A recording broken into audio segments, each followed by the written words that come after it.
শাপে বর কথাটা আমরা সবাই জীবনে অন্তত একবার হলেও শুনেছি, তাই না? একটা অভিশাপ যা কিনা আশীর্বাদ হয়ে দাঁড়ালো। আজকের এই এক্সপ্লেনারে আমরা ঠিক এই চমকপ্রদ বিষয়টাই ডিকোড করতে যাচ্ছি। দেখব কিভাবে প্রাচীন পুরাণের একটা মর্মান্তিক অভিশাপ থেকে বাংলা ভাষার অন্যতম দারুণ একটা বাগধারার জন্ম হলো। চলুন সরাসরি গল্পে ঢুকে যাই। শুরুতেই এই শাপে বর কথাটার আসল অর্থটা একটু ক্লিয়ার করে নেওয়া যাক। এর মানে হল অনিষ্টের মধ্য দিয়ে ইষ্ট লাভ, অর্থাৎ কেউ হয়তো আপনার চরম ক্ষতি বা সর্বনাশ করতে চাইল, কিন্তু অবাক করা ব্যাপার হল ক্ষতি তো হলোই না, উল্টো আপনার বিশাল কোনো লাভ হয়ে গেল। বুঝতেই পারছেন, দারুণ একটা ব্যাপার। কিন্তু এখানেই তো আসল খটকাটা লাগে। ভাবুন তো, কারো মর্মান্তিক মৃত্যুর অভিশাপ কিভাবে একটা ভালো ব্যাপার হতে পারে? শোক আর মৃত্যুর মতো একটা ভয়ঙ্কর ভবিষ্যৎবাণী কিভাবে চমৎকার আশীর্বাদ হয়ে যায়? আজ আমরা ধাপে ধাপে এই ধাঁধাটারই সমাধান করব। পর্ব ১, সূর্যবংশ এবং রাজা দশরথ। এই পুরো মস্তিষ্ক আলোড়নকারী ব্যাপারটাকে বুঝতে হলে আমাদের একটু টাইম ট্রাভেল করে ফিরে যেতে হবে প্রাচীনকালের এক মহান রাজবংশের ইতিহাসে।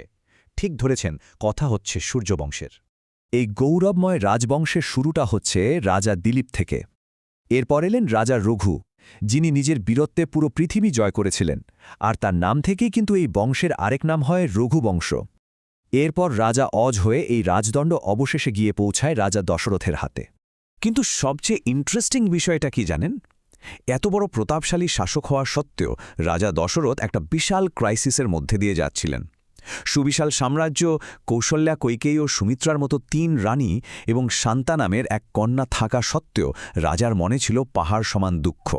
কারণটা খুব সিম্পল, এই সুবিশাল রাজবংশকে টিকিয়ে রাখার মতো কোনো পুত্র সন্তান তার ছিল না। পর্ব ২, মর্মান্তিক ভুল এবং অভিশাপ। সিংহাসনের উত্তরাধিকারী না থাকার এই দীর্ঘস্থায়ী রাজকীয় বিষাদী একটা অন্ধকার এবং দুর্ভাগ্যজনক রাতের প্রেক্ষাপট তৈরি করেছিল, যে রাতটা এই রাজবংশের ভাগ্য চিরতরে বদলে দেয়। ঘটনাটা এমন, রাজা দশরথ একবার মৃগয়া অর্থাৎ শিকারে বেরিয়েছিলেন। রাতের ঘুটঘুটে অন্ধকার। হঠাৎ করে জঙ্গল থেকে এমন একটা শব্দ ভেসে এলো, যা শুনে রাজা দশরথ পুরোপুরি নিশ্চিত হয়ে গেলেন যে ঠিক সামনেই অন্ধকারে একটা হাতির জল খাচ্ছে। রাজা তো শব্দভেদী বাণ ছুটতে পারতেন, বিন্দুমাত্র দেরি না করে তৎক্ষণাৎ অন্ধকারের দিকে তীর ছুড়ে দিলেন তিনি।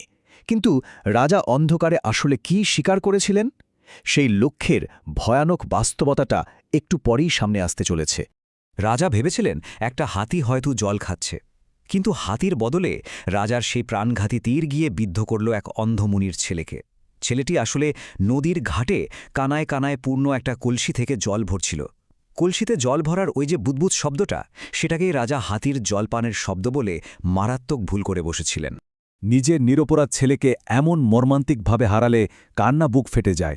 শোকে কাতর হয়ে সেই অন্ধ মুনি রাজাকে এক ভয়ঙ্কর অভিশাপ দিলেন, রাজা, তুমিও একদিন পুত্র হারানোর গভীর শোকে মারা যাবে। এই অভিশাপ দিয়েই তিনি প্রাণ ত্যাগ করলেন। আপাতদৃষ্টিতে মনে হতেই পারে রাজা দশরথের জন্য এটা ছিল এক ভয়াবহ পতন। পর্ব ৩, যখন অভিশাপ আশীর্বাদ হয়ে ওঠে। আর ঠিক এই জায়গাতেই গল্পের ড্রামা চরম শিখরে পৌঁছায়। পুরো পরিস্থিতি একদম ১৮০ ডিগ্রি ঘুরে যায়। মণি মারা যাওয়ার পর রাজা দশরথ হঠাৎ করেই মণির কথার একটা অদ্ভুত অসাধারণ ফাঁকফোকর ধরতে পারলেন।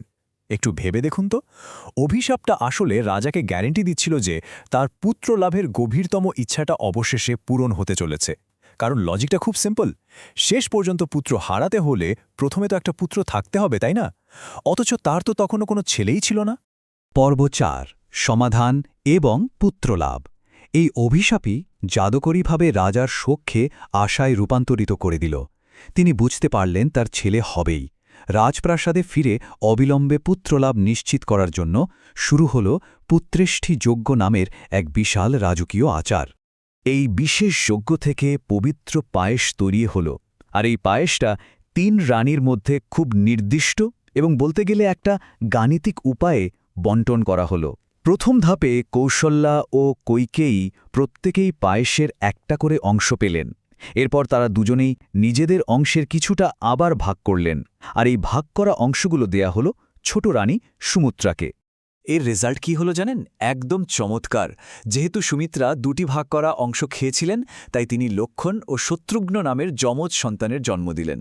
অন্যদিকে কৌশল্যা এবং কৈকেয়ীর একজন করে পুত্র সন্তান হল রাম ও ভরত। ঠিক এভাবেই অভিশাপটি উল্টো রাজবংশের ভবিষ্যৎ সুরক্ষিত করে এক দারুণ আশীর্বাদে পরিণত হয়েছিল। পর্ব ৫ বাস্তব জীবনে প্রয়োগ।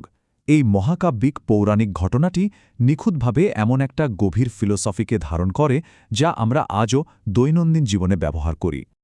আজকের দিনে সাপে বর বাগধারাটা বাস্তব জগতের এমন যে কোনো পরিস্থিতিকে নিখুঁতভাবে বোঝাতে ব্যবহার করা হয় যেখানে কোনো খারাপ উদ্দেশ্য বা আপাতদৃষ্টিতে ধ্বংসাত্মক ঘটনা অলৌকিকভাবে আমাদের চূড়ান্ত মঙ্গল বয়ে আনে। এটা আমাদের মনে করিয়ে দেয় যে কখনো কখনো চরম বিপর্যয়ের মধ্যে দিয়েই অভাবনীয় সাফল্যের রাস্তা তৈরি হয়। আমাদের আজকের এই এক্সপ্লেনারের শেষে একটা দারুণ বিষয় ভাবার মতো। রাজা দশরথের মতো আমাদের জীবনের সবচেয়ে অন্ধকার মুহূর্ত বা সবচেয়ে খারাপ খবরটি কি আগামীকালের কোনো ছদ্মবেশী আশীর্বাদ বা শাপে বর হতে পারে? কে জানে, হয়তো আজকের বিপর্যয়ই কালকের সবচেয়ে বড় প্রাপ্তি। এই ইতিবাচক আর চমৎকার চিন্তার খোরাকটি মাথায় রেখেই আজকের আয়োজন এখানেই শেষ করছি।